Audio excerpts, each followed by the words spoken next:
लालच का कभी अंत नहीं होता। जब तक संतोष नहीं करेंगे, संपूर्ण जीवन भटकते रहिए, शांति नहीं मिलेगी। और जहां पर शांति है, जहां पर संतोष है, वहां पर भगवान विराजमान है, वहां पर मैं विराजमान हूं। जहां पर मैं होता है, वहीं पूरा ब्रह्मांड टिका होता है। जब तक आप संतोष नहीं करेंगे, तब तक आपको खुशियां प्राप्त हो ही नहीं सकती। क्यों? सत्य है ना भाइयों। चाहे पूरी दुनिया का धन इकट्ठा कर लें, पर धन की लालच में संपूर्ण जीवन बर्बाद कर देते हैं, और फिर स्वास्थ्य पाने के चक्कर में वह धन भी बर्बाद हो जाता है। एक नगर में एक लालची इंसान रहता था। उसका लालच इतना ज्यादा बढ़ गया था कि वहां के आने वाले साधु महात्माओं से वह रोता रहता था कि महाराज जी, मेरे पास धन नहीं है। परंतु यह सत्य नहीं था। साधु महात्मा जानते थे कि यह लालची लोभी है। एक समय की बात है कि उस गांव में एक बहुत बड़े संत का आगमन हुआ, और वह लालची संत के पास रोते हुए गया और कहने लगा कि महाराज जी, मैं बहुत गरीब आदमी हूं, मेरे घर का गुजारा नहीं हो रहा, और मैं बेटी का विवाह करना चाहता हूं। तो मुझे कुछ ऐसा उपाय बताइए कि मेरे घर में धन दिन दुगना रात चौगुना होता रहे। महात्मा जी कहने लगे, मैं तो स्वयं फकीर हूं, मैं तुझे क्या दे सकता हूं, परंतु बेटी की विवाह की बात है तो मैं तुझे 4 दिए देता हूं। पूर्व, पश्चिम, दक्षिण और उत्तर। यह 3 दिए तो तुम्हें जलाने हैं। चौथे दिए को न तुमने जलाना है और न वहां जाना है। अब वह लालची,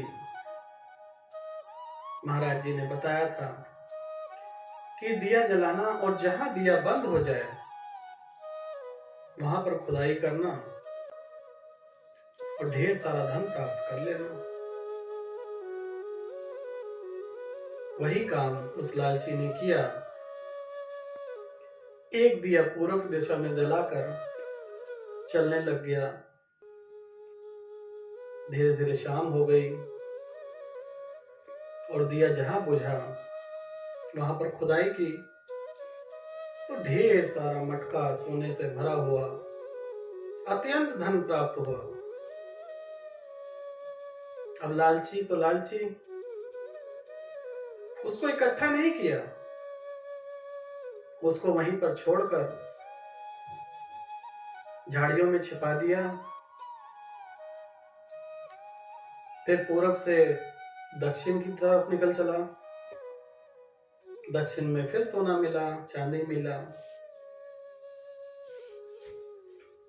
फिर पश्चिम में चल दिया, वहां भी मिला। तो वह सोचने लगा कि तीनों दिशाओं में इतना धन इकट्ठा हो गया है, पूरब, पश्चिम, दक्षिण, तीनों दिशाओं में इतना अत्यधिक धन इकट्ठा हो गया है, लेकिन उस लालची का लालच नहीं गया। अब महाराज जी ने मना किया था कि उत्तर दिशा में मत जाना और उत्तर दिशा में दिया मत जलाना। लालची इंसान सोचने लगा कि महाराज जी ने वहां पर बहुत सारा धन छिपा के रखा होगा, वह नहीं चाहते होंगे कि मैं वहां तक पहुंच पाऊं, इसीलिए मुझे वहां तक जाने के लिए रोका है। और वह मूर्ख इंसान उत्तर दिशा में दीपक जलाते हुए पहुंच गया। और वाकई में वहां पर हीरे मोती सब कुछ मिला उसे। बहुत बड़ा महल, जितना तीनों दिशाओं में नहीं मिला उतना उसे उत्तर दिशा में मिल गया। अब वह पागल होता जा रहा था कि अब इस धन को कैसे लेके जाए। महल के कमरों में इधर उधर भटकने लग गया। एक कमरे में से चक्की की आवाज आ रही थी। वह वहां पर गया। वहां पर एक वृद्ध इंसान चक्की पीस रहा था। उसको देखते ही बोला कि धन ले जाने में मेरी कुछ मदद करोगे भाई? यहाँ पर और कितने तहखाने हैं? बूढ़ा व्यक्ति बोला कि मेरी चक्की चला दो तो मैं तुम्हें बताऊंगा। अब वह लालची इंसान जैसे ही उसने चक्की चलाई, चक्की भी इस लालच में चलाई कि बूढ़ा और मुझे धन बता देगा। परंतु जैसे ही उसने चक्की चलानी शुरू की, वैसे ही बूढ़ा हंसे और रोए। कभी हंसे कभी रोए। तो लालची व्यक्ति पूछता है बूढ़े से कि भाई ये तुम्हारी दशा कैसे हुई? तो वह कहता है कि भाई मैं इतने साल से इंतजार कर रहा था कि कोई आए चक्की चलाए तो मैं यहां से जाऊं। उसने पूछा लालची व्यक्ति ने, इसका कारण क्या है? तो वह कहने लगा बूढ़ा व्यक्ति कि मुझे महाराज मिले थे और उन्होंने बताया था पूर्व पश्चिम दक्षिण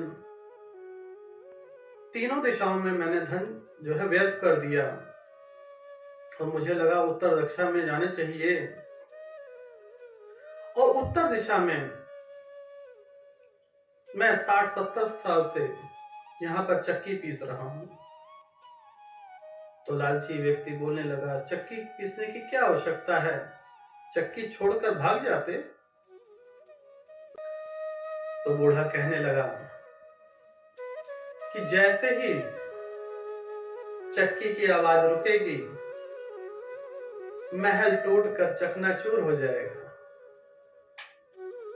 अब उस लालची व्यक्ति हक्का बक्का रह गया और उससे पूछता है वृद्ध इंसान से कि इससे बचने का उपाय तो बता दो।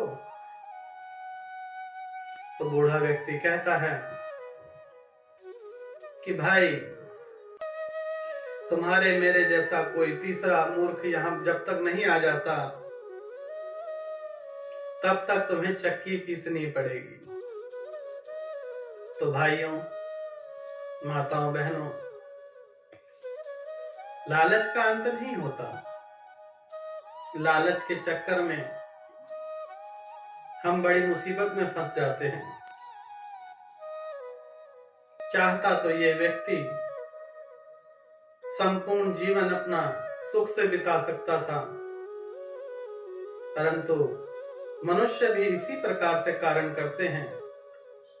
अगर हम मना करें कि इस कमरे में नहीं जाना, तो वह उसी कमरे में जाएगा।